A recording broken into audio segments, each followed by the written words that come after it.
To the top, we have the Hisense U8N. To the bottom, we have the Samsung Q8FN from 2018. The winner of this comparison is going to shock everybody, but I'm actually going to give the win to the Samsung Q8FN.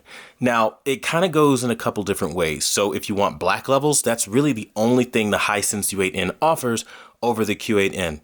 That's really it. Black levels.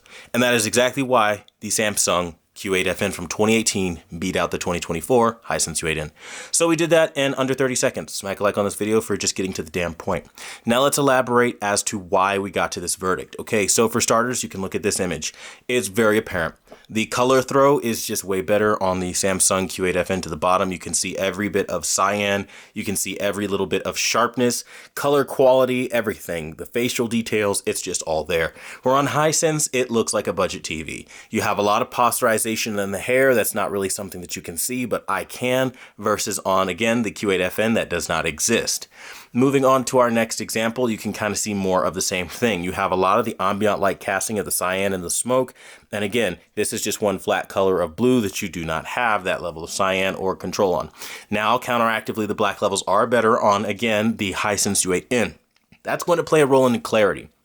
So you really get black levels and clarity and a lot of examples where you have low lit scenes like this, where again, with only 40 zones of full array local dimming, the Q8FN just cannot keep up in that regard. But that's literally the only regard it can't keep up in, because as you will see, scene after scene, the Samsung Q8FN is just miraculous. And it's actually shocking that all these years later, it's still able to hit on this level. Now, one thing I will say about the Hisense is that because it has many LEDs, that clarity can be felt. And I'm not here to tell you that that's not the case. But now let's kind of look at another side of this. If you have something like the Q8FN, the argument then becomes, should I pay the extra money for the slightly better black levels and clarity that mini LED is offering on Hisense, but then adopt posterization and like kind of crappier motion? It's like you kind of have to trade things that you didn't need to trade off. And honestly speaking, the answer is unequivocally a no for me. I would not trade my Q8FN on any aspect of this spectrum at all for a Hisense U8N. Now, to be fair, Hisense is delivering some beautiful highlights. They have excellent brightness. Colors are still really good. But again, it's the posterization that ruins the image quality to a massive degree, to the point where it's kind of pointless in a lot of examples. And I mean, totally pointless. Now, this is one of the stronger showings for Hisense, where you'll see the biggest benefit in this scene, where you have like a lot of reds and a lot of like magentas. It looks pretty decent, but again, it's not perfect. But again, that's not the only thing that we look at when we assess what picture quality is all about. A lot of it, again, is a back and forth game. And when you're going back and forth with a TV from 2018, I'm sorry, but in 2024, that is just unacceptable. Like in this example, the magenta throw is just way stronger on the Samsung Q8FN at the bottom versus the Hisense U8N at the top. It just makes no sense that with all the years that they had to perfect and improve upon the technology that we had back then, this is kind of where we are. It's like gradual return on your investment. It doesn't make any sense. Like you wait and wait and wait, investing time, hoping it gets better, and it only gets slightly better at best, and you still have a lot of issues. Now, one area, again, where Hisense vastly outranks the Samsung is in black levels. You can probably see it here. If you can't, well, I don't know what to tell you. But you can clearly see on my end that the Hisense is just way darker, giving you just tons more richer black levels, where, again, the Q8FN not able to keep up because, again, only 40 zones of full array local dimming versus hundreds of mini LEDs, if not thousands, right? So, again, it's not like there's no benefit of the Hisense, but, again, it's not the end all to be all. Now, let's talk about Hisense's BS move this year. They falsely advertised to everybody that they were up to 3,000 nits. And I guess that's how they get away with it, right? They say up to.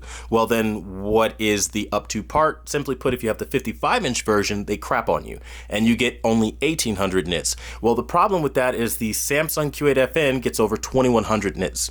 So this TV is actually brighter than what Hisense is putting out at the 55-inch level, and it shows in a lot of examples. See, like in this example where we have a full screen of white, you can notice that the Samsung just has the pure, more natural color of white. Also considering the fact that this was back when they wrapped quantum dots in metal, giving it a more luminous effect, and colors just flew off the screen a lot differently. Again, this TV was truly ahead of its time. Here we are, 2024, and it's still taking names and kicking ass. The point being is that you don't always buy just because they tell you that it's better. Sometimes you have to wait a little bit longer to see actual improvements, not just buying because something is new. And the Hisense U8N is kind of just like buying because something is new, because spoiler alert, even my Hisense U8G is better than the U8N, in my personal opinion. I say opinion because I have not fully tested it just yet, but we will do that as well. What I will say is simply this: I don't care what walk of life you're from, it doesn't take a rocket scientist to figure out. When you have a massive difference in color quality that should not exist like this, and you see clarity on the Hisense, or rather the Samsung Q8FN, that again should not be anywhere near what the U8N is producing, it kind of speaks to what we were all kind of seeing in the opening of my first impressions video, where basically, if you didn't watch it, check it out. It was hazy, it was not really looking good, it was flat, and you do get a lot of that. Now, I again, through calibration, was able to mitigate and reduce most of that, but again, not all. And that's ultimately the takeaway here. Like, you're just going to have to live with some level of compromise. And I think that's the case with all mini LEDs. You're not really going to get around it, right? You're going to have to sacrifice something. And it gets to be an annoying tit for tat game. Now, here's the ultimate takeaway. If you're somebody working for your money and you weren't like some trust fund baby, you're going to want to know how these TVs perform, right? And then as it sits, if you have something older like the Samsung Q8FN, you literally have no real reason to upgrade, because you have pretty much every bit of the picture quality as the Hisense U8N in a lot of ways, except for the black. That's like literally it. And I'll give it clarity, the clarity edge and the black levels, but that's really it. And the clarity by like a hair, only because the black levels aren't, again, as good. But if we had the black levels on the Q8FN as we do on the U8N, I mean, really, it would be like game over, right? Like, seriously.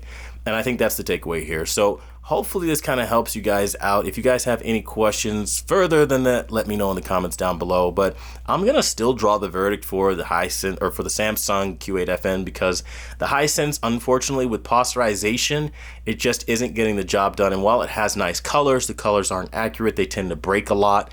You know, you have to make weird decisions like, do I want accurate magenta, or do I want accurate reds? Do I want accurate blue, or do I want accurate purple? And you have to really trade back and forth and sacrifice parts of your image quality, where the Q8FN just gives you all the color that you could want. So for that reason, I say the verdict is for the Samsung Q8FN as the winner. But let me know what you guys think in the comments down below. Thanks for watching, the #1 brand in honesty, and until the next video, I'll see you guys later.